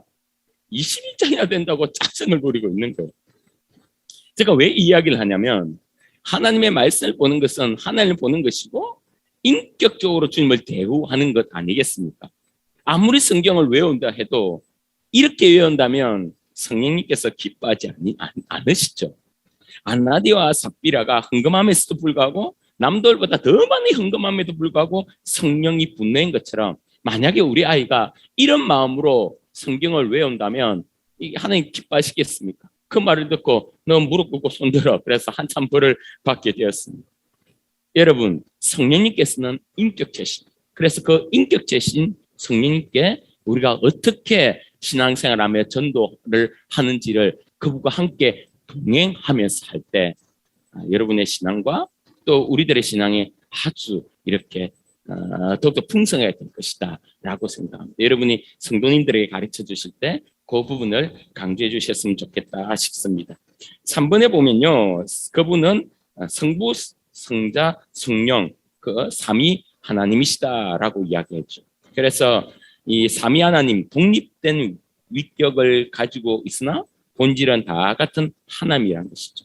그래서 이 기독교 역사를 올라가다 보면 이 시벨리우스가 강조했던 양태론과 아리우스가 강조했던 이 삼신론, 이 전부 다 이단인 것이죠. 그래서 양태론, 우리가 잘 알듯이 이 물이란 것이 끓으면 수증기가 되고 상온에서는 액체가 되고 얼면 고체가 되고 집에서는 아빠고 직장에서는 상사고 사장이고 또 교회에서는 집사고 이렇게 한 분의 하나님이 바뀐다. 이거는 이단이라는 것이죠. 이 양태론. 똑같이 삼신론도 세 분의 하나님이 각각 위격을 가지고 있고 또 세 개의 신적 본질을 가지고 있다. 이것도 잘못된 이야기지. 그래서 이 독립된 위격을 가지고 있으나 본질은 다 같은 하나님이시라는 이 삼위일체 부분을 또 잘 설명하는 것이 또 필요하다 싶습니다. 2장을 가시면요. 이렇습니다. 성령님은 이 세상에 왜 오셨는가? 1번에 예수 그리스도를 영화롭게 하고, 여기에 보시면 요한복음 16장 17절 내용입니다. 그래서 내가 떠나는 것이 너희를 유익하게 한다라는 말씀이 있습니다. 그리고 우리를 모든 진리 가운데 인도하신다. 이것은 요한복음 16장 13절 14절에 나오는데요. 그가 너희를 모든 진리 가운데로 인도하시리니라고 표현을 합니다. 그리고 여기에 여러분 펜으로 하나 적어주시길 바랍니다. 요한복음 14장 12절. 나를 믿는 자는 내가 하는 일을 그도 할 것이요 또한 그보다 큰 일도 하리니 그냥 내가 아버지께로 갑니다. 그러니까 예수님의 그 놀라운 능력이 내 가운데 그대로 임하게 된다는 것이죠. 그 말씀을 넣어주시면 좋을 것 같고요. 이번에 보면 우리로 하여금 기도할 수 있도록 도와주신다. 로마서 8장 26절 우리가 잘 아는 말씀입니다. 오직 성령이 말할 수 없는 탄식으로 우리를 위하여 친히 간구해 주십니다. 그래서 주님 성령님이 아니고는 결과적으로 우리가 신앙생활을 첫 출발도 할 수 없고 또 진행도 할 수 없으며 마무리도 할 수 없는 우리 신앙의 절대 필수 조건이라는 것을 강조하고 있습니다. 그래서 교회들마다 목사님들마다 다양한 목회 스타일이 있겠지만 우리 교회는 고신이거든요. 그래서 굉장히 이 말씀을 중심으로 강해도 많이 하고 또 설교도 많이 하는 그런 분위기의 교회였습니다. 근데 이제 우리가 전도를 시작하고 전도를 이제 전도하는 분위기를 만들어가며 교회 전체가 전도로 이렇게 나아가면서 제가 의도를 특별히 하지 않음에도 불구하고 이 성령님의 역사가 너무 풍요했던 거예요. 그래서 우리 교회는 성령 기도회를 이렇게 이제 따로 이렇게 만들어서 금요일마다 성령의 임재와 성령의 은사를 그렇게 요구하고 또 요청하는 그런 기도회를 하고 있으며 그 기도회가 굉장히 또 우리 성도들에게 많은 은혜를 끼치고 있고 또 전도에 아주 중요한 통로 역할을 감당하고 있는 것을 제가 보게 됩니다. 그래서 여러분 성령 충만한 또 성령님 오신 이유에 대해서 잘 우리가 함께 나누어서 또 그렇게 가시면 얼마나 좋겠나 싶습니다. 우리 3장 보시면요. 우리 한번 같이 한번 보겠습니다. 시작. 성령 충만하다는 것은 무엇을 의미하는가? 1번 우리 다 같이 읽을게요. 시작. 성령 충만은 성령의 인도하심에 순종하고 그분의 능력으로 사는 것을 의미한다. 충만은 지배를 받는 것이다. 받는다는 뜻으로 우리 안에서 사시는 성령을 통하여 예수 그리스도께서 그 능력으로 우리를 지배하신다는 것을 의미한다라고 표현합니다. 그리고 2번을 보시면요. 성령 충만은 의지적 행위인 순종의 결과이다라고 말씀하고 있습니다. 여러분, 성령 충만하다는 것은 우리가 구름 위를 둥둥 떠 있는 그런 무아지경을 말하는 것보다 실제로 내 삶에 성령으로 지배당하는 거예요. 그래서 내 삶에 성령의 역사가 있고 말씀의 역사가 있고 결국에는 성령의 은혜와 성령의 도우심을 통해서 우리가 순종하는 자리까지 가게 된다는, 실제 성령님이 우리의 손과 발을 움직이는 우리의 삶 가운데 역사하신다는 것. 그래서 그러므로부터 이제 이 3번을 우리가 알 수 있는데요. 3번에 성령 충만한 그리스도인은 하나님을 의지하여 다음과 같이 살 수 있다라 하면서 1, 2, 3, 4 이렇게 표현합니다. 거룩한 삶을 살 수 있다. 성령의 열매를 맺을 수 있다. 말씀을 이해하고 따라가 살 수 있다. 매일의 문제를 믿음으로 이겨내고 승리할 수 있다. 이 성령께서 이렇게 우리를 도우시는데요. 여기에 좀 2번을 집중해서 본다면 성령의 열매를 맺을 수 있다. 이 갈라디아서 5장 22절 23절은 내적 열매, 이 성품을 말하고 있다고 볼 수 있죠. 우리가 잘 아는 말씀 있죠. 오직 성령의 열매는 사랑과 희락과 평과 오래 참음과 자비의 양성과 충성과 온유와 절제니 이 같은 것을 금지할 법이 없느니라. 그런데 여기에 여러분 이 성령의 열매라고 했을 때 이 9가지 열매들이 쭉 나열되어 있으니까 우리는 이 헬라어로 이것을 복수로 이렇게 오해할 수 있는데 사실은 헬라어로 보면 이 열매는 단수로 쓰여지고 있습니다. 그래서 이 9가지 열매라는 이 표현이라기보단 좀 더 정확한 표현은 9가지 맛을 내는 열매다. 성령의 9가지 맛을 내는 열매다라는 표현이 좀 더 정확한 표현이라고 생각이 듭니다. 그래서 성령이 주시는 열매를 맛보면 9가지 맛이 나는 거죠. 이렇게 사랑과 희락과 평과 오래 참음과 자비와 양성과 충성과 온유와 절제, 이런 맛들이 나오는 것이죠. 그래서 사실 이런 표현이 좀 잘못됐다고 할 수 있죠. 우리가 보통 야 나는 화평은 되는데 절제가 잘 안 되네. 나는 희락은 참 기쁨은 자주 있는데 왜 오래 참으면 잘 되지 않지? 사실은 이 말은 좀 어폐가 있다는 것이죠. 왜냐하면 한 뿌리에서 한 열매의 맛이기 때문에 이것은 열리고 이 맛은 나고 이것은 안 열리고 이 맛은 나지 않고 이것은 사실은 맞지 않는 표현이라고 할 수 있죠. 그래서 우리가 하나하나 이 9가지 열매를 우리가 추구하기 위해서 애쓰는 것도 굉장히 중요하지만 그보다 더 중요한 것은 우리가 이 성령이라는 그 열매를 우리가 받아내면 한마디로 성령의 지배를 받고 충만하게 되면 이 열매, 이 9가지의 맛은 자연스럽게 우리들에게 나온다는 사실을 좀 많이 강조했으면 좋겠습니다. 그렇게 우리의 성령의 성품이 주님의 성품으로 닮아가는 것들이 이 성령을 충만을 받으면 되어지고요. 그리고 하나는 외적 열매. 이 외적 열매는 전도의 열매라고 볼 수 있죠. 마태복음 4장 19절에 말씀하시되 나를 따라오느라 내가 너를 사람을 낚는 어부가 되게 하리라 라고 말씀하셨습니다. 베드로가 이 전도자가 되었던 것처럼 우리도 될 수 있다라는 것이죠. 이제 4장 5장인데요. 여러분 4장 5장은 이렇게 한번 읽는 것으로 이렇게 넘어가면 좋겠습니다. 4장 우리 한번 읽어볼까요? 왜 많은 그리스도인들이 성령 충만을 받지 못하는가? 1번 성령 충만에 대해 잘 모르기 때문이다. 무지하다 이 말이죠. 성령 충만의 실제를 믿지 않기 때문이다. 불신앙이고.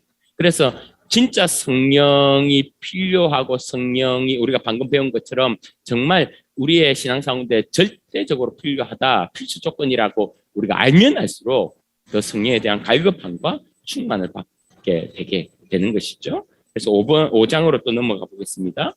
어떻게 성령 충만을 받을 수 있는가? 여러분 성령으로 1번에 보면요. 성령으로 믿음으로 성령 충만을 받는다. 믿음이 필요한 것이죠. 2번 믿음으로 성령 충만을 받기 위해서는 몇 가지 필요한 것이 있는데 그 작은 1번에 보면요. 열망, 정말 하나님의 기쁘신 삶을 살기 위해서 열망이 필요하고 또 성령께서는 거룩한 분이시기 때문에 우리 가운데 죄 고백이 필요한 것이죠. 그래서 죄 고백으로 통해서 성령 우리가 충만히 받을 수 있고 또 성령께서 우리의 죄를 기억하게 하시고 생각나게 하셔서 죄 고백을 도와주신다는 그 역할도 하고 계시죠. 그리고 3번에 보면 하나님께서 명령하신 대로 기쁨으로 당신의 삶을 예수 그리스도께 맡겨야 된다. 그래서 성령 충만 받기 위해서 이 세 가지가 갈망과 소원이 필요하고 죄용서, 죄고백이 필요하고 또 전적으로 이렇게 맡기는 그 삶이 필요하다는 것이죠. 우리 6장으로 한번 가보겠습니다. 6장 우리 다 같이 한번 읽어볼게요. 성령 충만을 구하는 우리의 기도에 응답하실 것이라는 확신의 근거는 무엇인가? 먼저 하나님께서 우리에게 성령 충만을 1번입니다. 받으라고 명령하셨기 때문에. 여러분 에베소서 5장 18절에 이런 말씀이 있습니다. 술 취하지 말라 이는 방탕한 것이니 오직 성령으로 충만함을 받으라. 에베소서 5장 18절 말씀입니다. 그래서 우리는 주님께서 명령하셨기 때문에 그 명령의 가부를 우리가 따지지 않고 주님께서 받으라 하셨기에 우리는 마땅히 받아야 되고 그 받음을 위해서 우리가 애쓰고 힘쓰고 기도하고 소원하고 갈망해야 된다는 것이죠. 두 번째로 언제나 응답하신다고 약속하셨다. 요한일서 5장 14절에서 15절 말씀 보시고요. 그리고 하나 여러분 좀 더 적어 주신다면 누가복음 11장 10절에서 13절 말씀을 좀 적어 주시겠습니까? 여기 한 말씀을 좀 더 하면 누가복음 11장 10절에 13절 우리가 잘 아는 말씀입니다. 제가 한번 읽어볼게요. 구하는 이마다 받을 것이요 찾는 이가 찾아낼 것이요 두드리는 이에게는 열릴 것입니다. 너희 중에 아비가 된 자로서 누가 아들이 생선을 달라 하는데 생선 대신 뱀을 주며 알을 달라 하는데 정갈을 주겠느냐. 너희가 악할지라도 좋은 것을 자식에게 줄 줄 알거든 하물며 너희 하늘 아버지께서 구하는 자에게 뭘 주신다고요? 성령을 주시지 않겠느냐.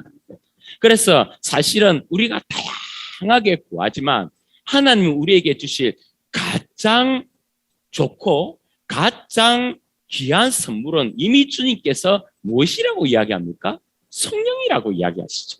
그래서 우리가 이 세상에 수많은 복들이 있고 수많은 선물들이 있고 수많은 축복들이 있는데 그중에 단 하나를 뽑으라면 무엇이냐? 그것은 바로 성령 충만이라는 것입니다. 그래서 교회는 또 우리 개인의 삶은 반드시 이 성령 충만이 필요하고 이것은 구하는 자마다 찾는 자마다 두드린 자마다 주님께서 반드시 주신다고 약속해 주신 것이죠. 여기에 우리가 주님이 주신다는 확실한 근거를 둘 수가 있다는 것이죠. 여러분, 제가 우리 교회 EDI가 어떻게 시작됐는지 제가 잠깐 이야기 드리고 좀 마무리를 좀 해보겠습니다. 6번, 7번은 적용하는 부분이니까요. 6장, 7장, 8장은요. 제가 5년 전에 이제 우리 교회에 제가 부임을 했습니다. 우리 교회는 50년 된 이 장로교 보신교단이고 아주 전통 교회였습니다. 그러니까 자연스럽게 이제 이 변화에 대한 부담감이 있는 그런 분위기 교회이죠. 교회 제가 부임을 하니까 부임하고 이제 몇 달이 지나 보니까 우리 교회는 새 가족들이 잘 오지 않는 교회였습니다. 정말 가뭄에 콩나듯이. 그래서 그렇게 오지 않는데 한 번씩 이렇게 새 얼굴이 오면 좀 이렇게 다가가서 또 인사도 하고 또 이렇게 잘 오셨다 말도 하고 또 이렇게 안내도 하고 막 그렇게 돼야 되는데 알아주지도 않고 붙잡지도 않고 그냥 자기들끼리 우리끼리 좋은 그런 전통교회였더라고요. 제가 부임을 하니까 그래도 그런 분위기도 신기하게 전도팀이 있었습니다. 모이는데 한 네다섯 명이 그냥 모이더라고요. 그러니까 거의 진짜 몇 명만 유지하고 있는 것이죠. 부목사님이 이제 설교를 하고 찬양을 하고 이제 차와 이제 물티슈와 전도지를 준비해서 이제 밖으로 나갑니다. 그러나서 1시간 정도 전도를 하고 들어오는데 그것도 이제 일주일에 단 하루를 그렇게 하는데 춥고 덥고 비 오고 눈 오고 뭐 또 교회 일 있고 그러면 그냥 그날은 전도가 없는 날로 없는 것으로 누가 광고를 하지 않아도 자연스럽게 오지를 않는 그런 분위기였죠. 그런데 그때 몇 명 돼도 않은 그 전도팀들도 가만히 보면 이 전도자들로서의 이미 패배의식에 사로잡혀 있었습니다. 전도하면 안 된다. 이런 전도는 해도 안 된다. 이런 생각으로 이미 사탄에 치고 이 마귀에게 한풀이 꺾여서 전도지를 들고 가니 이 제대로 전도가 되겠습니까? 제가 부임을 하고 우리 교회에서 이제 EDI, 그때는 NLTC였습니다. 이 NLTC 훈련을 이제 하게 되는데, 이 하기 전 이제 6개월, 그 하기 전 6개월 정도 전까지 우리 교회에 이제 노방전도 축복 전도를 하면서 정말로 단 한 명도 전도가 되어서 오지를 않았습니다. 그런데 이제 제가 부임하고 6개월 후에 이제 이 EDI 훈련이 이제 시작이 되었는데요. 제가 이제 전도가 되지 않는 그 상황을 보면서 충분히 이제 이해가 되었습니다. 어떤 이해가 됐냐면, 우리 성도들 입장에서도 전도하는 사람도 얼마 없죠. 전도할 자신도 없죠. 전도되어 오는 새 신자도 없죠. 그러니까 전도팀도 전도하면 할수록 힘이 빠지고 있는 상황이었습니다. 그래 또 한 시간 정도 전도하러 나가면 또 전도지만 이렇게 나누어지고 이제 들어오잖아요. 그러면 전도팀 또 전도하는 성도들 입장에서도 내가 이걸 전도를 하고 온 것인지 아니면 안 하고 온 것인지, 전도를 했다고도 말할 수도 없고 안 했다고도 말할 수도 없고, 뭔가 늘 전도하면서도 이 자책감에 이 또 사로잡혀 있고 시원치가 않았어요. 근데 우리 교회가 이제 NLT 1단계 이제 훈련을 시작하면서 그 훈련을 하면서 제게 첫 번째로 참 좋았던, 이 목회라는 목사 입장에서 좋았던 것은 뭐냐면요.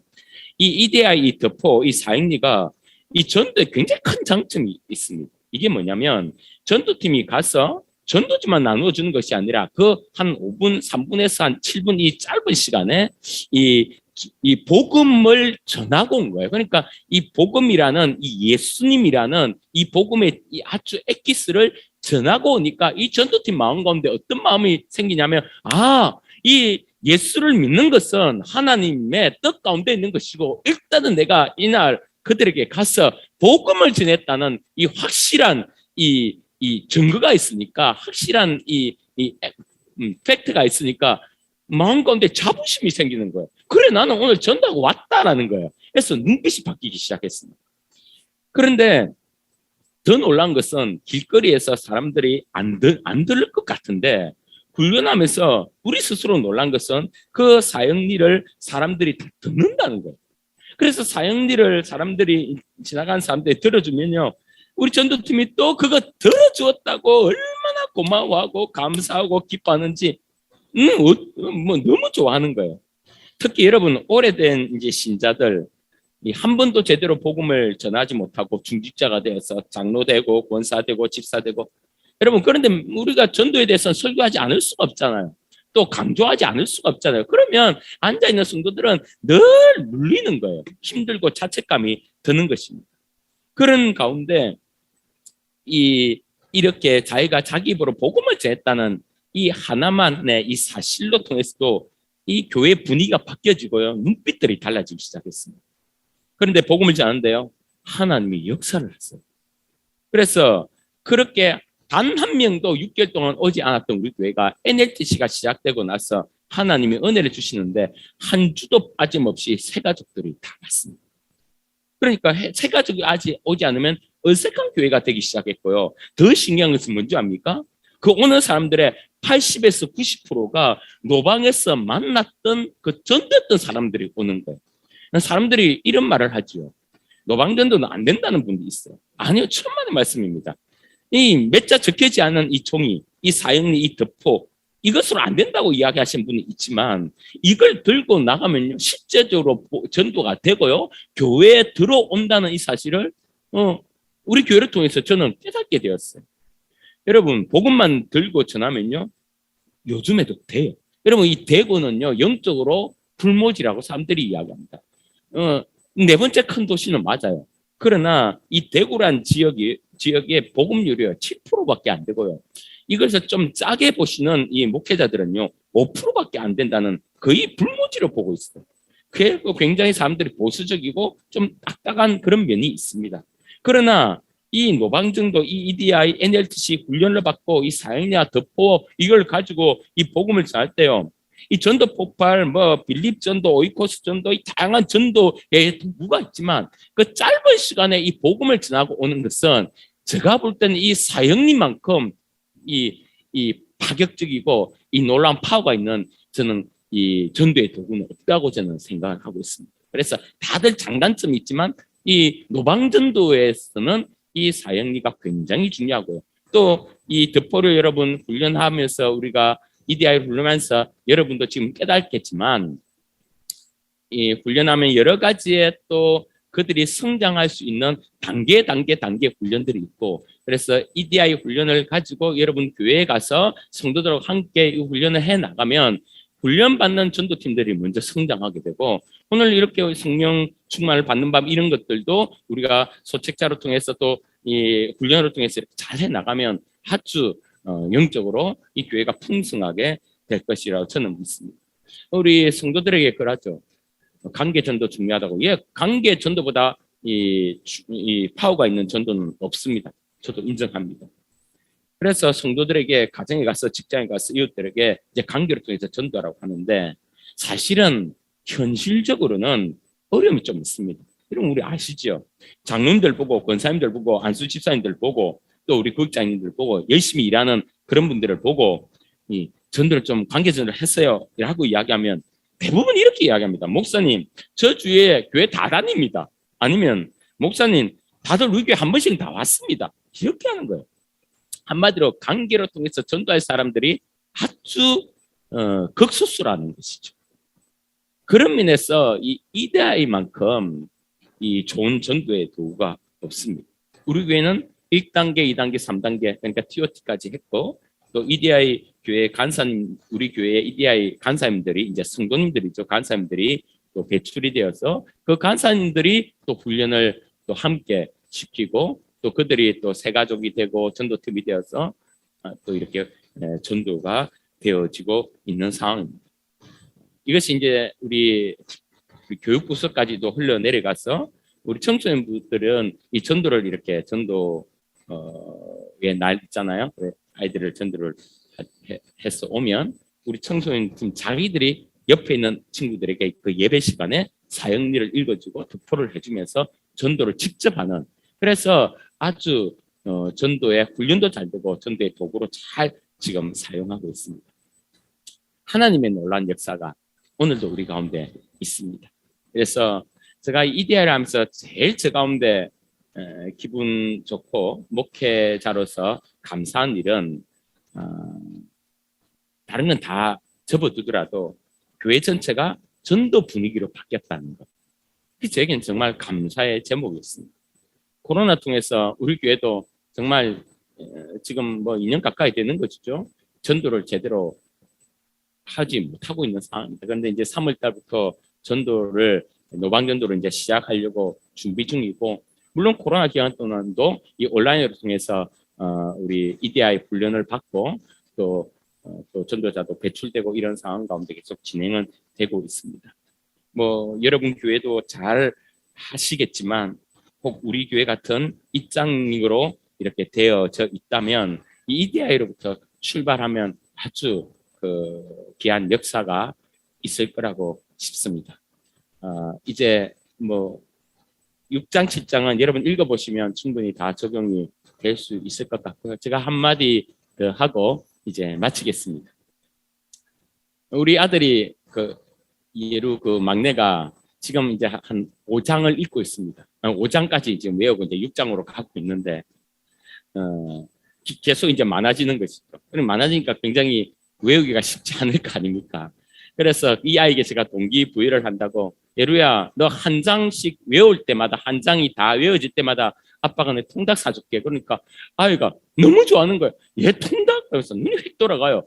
그래서 뭐 보통 하루에 2절, 4절 외우다가 통닭 한다니까 막 5절씩 외우고 막 그렇게 하는 거예요. 그리고 이제 정말로 이제 그 다음날 이제 통닭 먹을 날이 되었습니다. 한 장을 또 다 외운 거죠. 그렇게 이제 해서 아침부터 이제 부산하게 이제 다 이제 마무리하고 이제 외우는 걸 끝을 냈는데, 제가 저 방에서 이제 이 거실에 뭐 시끌시끌한 거예요. 그럼 누나랑 이제 한바탕 말싸움을 하고 있는 거예요. 그게 뭐냐면, 누나는 통닭 2마리 시켜라. 예루는 아니다, 통닭 1마리만 시켜야 된다. 그러니까 엄마가 옆에서 야, 내가 2마리 다 사줄 테니까 2마리 시키자. 그러니까 안 된다는 거예요.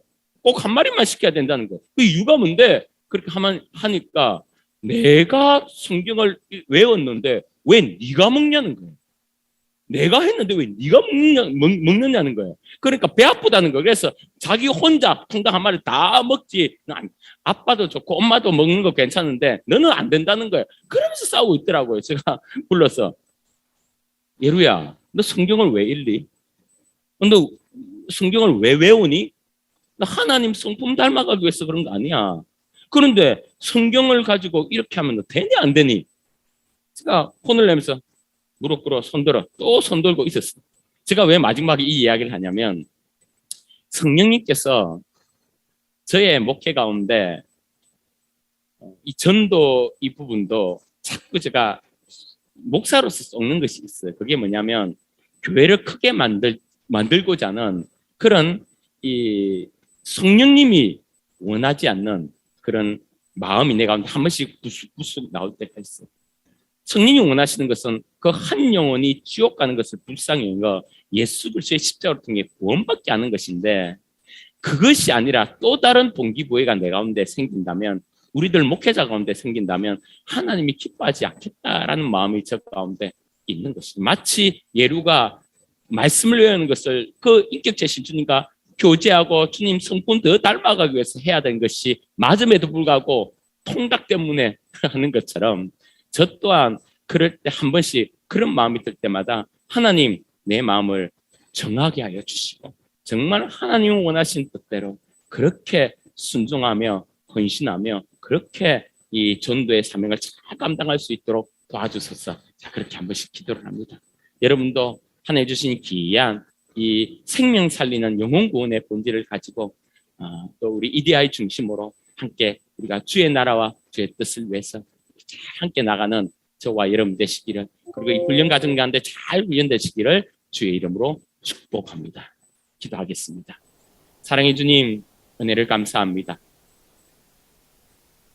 EDI 이 귀한 훈련으로 통해서 우리 목회자 한 분 한 분들이 귀한 훈련을 받으며 또 주님 앞에 전도하고자 결정하며 나아갑니다.